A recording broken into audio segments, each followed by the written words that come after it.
and that's often been seen as a direct result of Roman persecution of Christians.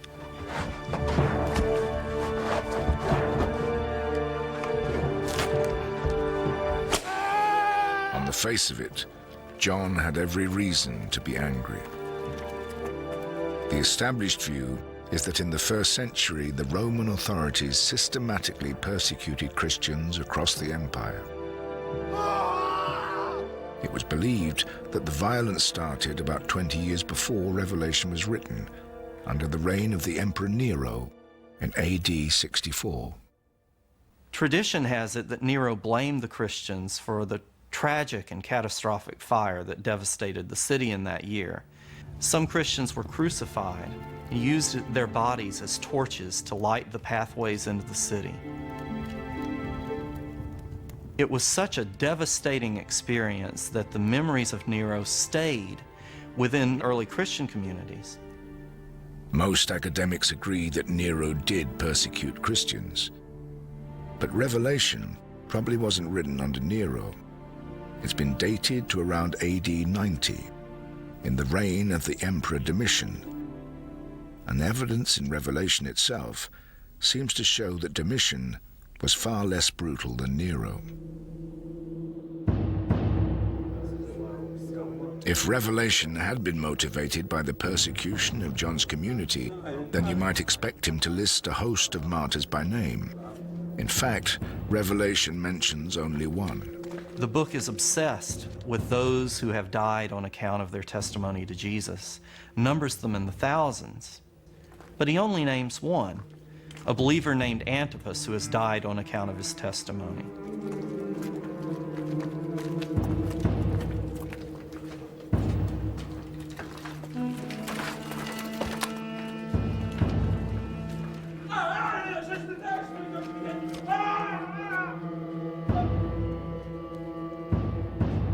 Although John does mention the death of the martyr Antipas, there's now evidence that the Emperor Domitian may not have the blood of many Christians on his hands after all.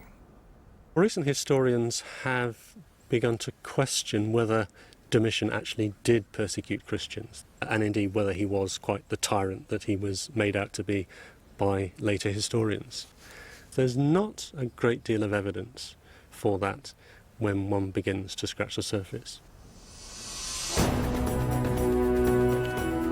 So if Christians were not being systematically persecuted, it's hard to imagine how Revelation could have had any impact on its audience.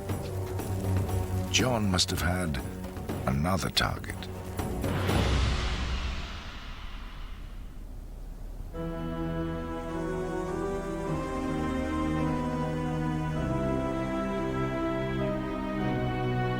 These second-century ruins hold a vital clue as to what drove John to write Revelation and whether the book really does have the key to the end of the world. The ancient city of Pergamum lies 200 miles north of Ephesus in modern-day Turkey, and it was a major political and religious center in the Roman province of Asia Minor. It was also home to one of the fledgling Christian communities who first received the Book of Revelation. But Dan Showalter, an expert in biblical archaeology, believes that Pergamum's pagan temples give the greatest insight into what concerned John. The partially reconstructed remains give us a good idea of what an impressive building this would have been. But it was actually in the courtyard around the temple where most of the activity would have taken place. There would have been sacrifice on an altar in front of the temple. The people would have gathered around, would have sung songs, would have offered prayers and vows.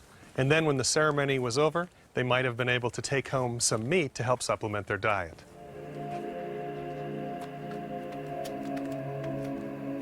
John was familiar with pagan worship, but this religious practice was growing in popularity and was in direct conflict with Christianity. It had begun around 100 years before Domitian with the building of temples to a new god, the Emperor Augustus.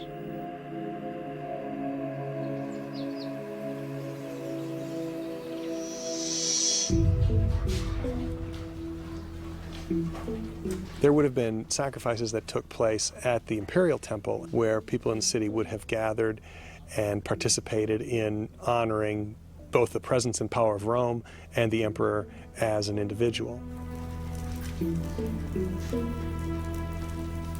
This idolatry spread across Asia Minor throughout the 1st century. Every city in the Roman Empire had many temples, but this was one built to worship and give thanks to a living person, an imperial god. And here may lie the key to Revelation. For John, this cult of the emperor would have been a terrible blasphemy. John would have resisted the imperial cult because it stood against the belief in Jesus that he was so interested in promoting. John is a Jewish Christian, and he knows there's only one true God, so he cannot, because of his upbringing, compromise in any way on that basic fact.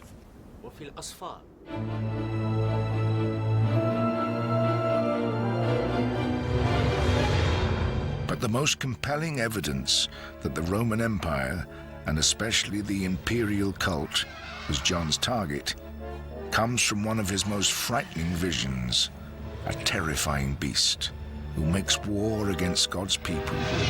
The beast, he writes, demands worship. And this gives the first clue as to what it really represents. Worship of the imperial gods had become extremely popular, to the degree that persons who didn't participate may have been perceived as disloyal. In this strange vision, the beast had not one head, but 7. By John's time, 7 emperors had ruled the empire. John tells us that these are 7 kings or rulers. And though scholars can't agree on which Roman emperors these 7 heads may represent, they seem to represent Roman imperial power. John also associates the beast with 7 hills. And of course, the city of Rome was known then as it is now as the City of 7 Hills.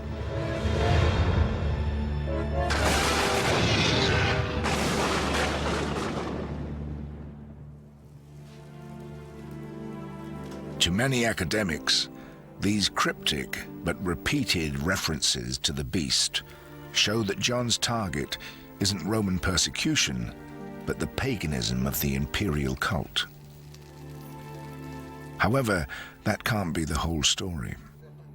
John's audience, as fellow Christians, would have shared his views, and therefore there'd have been no need to write such a letter. But a closer look at the text of Revelation reveals just why John felt it was so important to send his message. John, it seems, may have been alarmed about the behavior of some members of his flock. One such church was to be found in another part of the Roman Empire.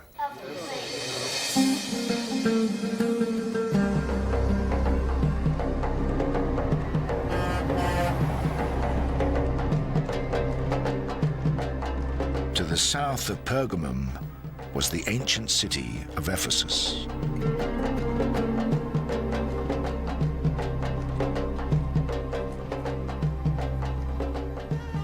Standing on this square in the ancient city of Ephesus, it's easy to get a sense of the Ephesus that John would have known.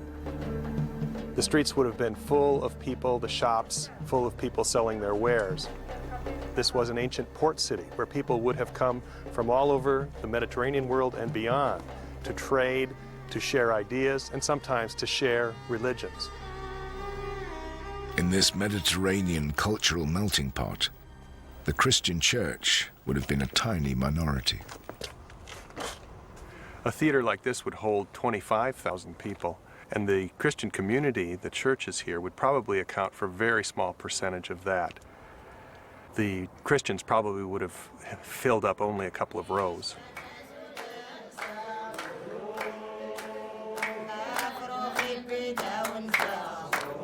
The pressure on these communities was great, especially in a thriving pagan center like Ephesus.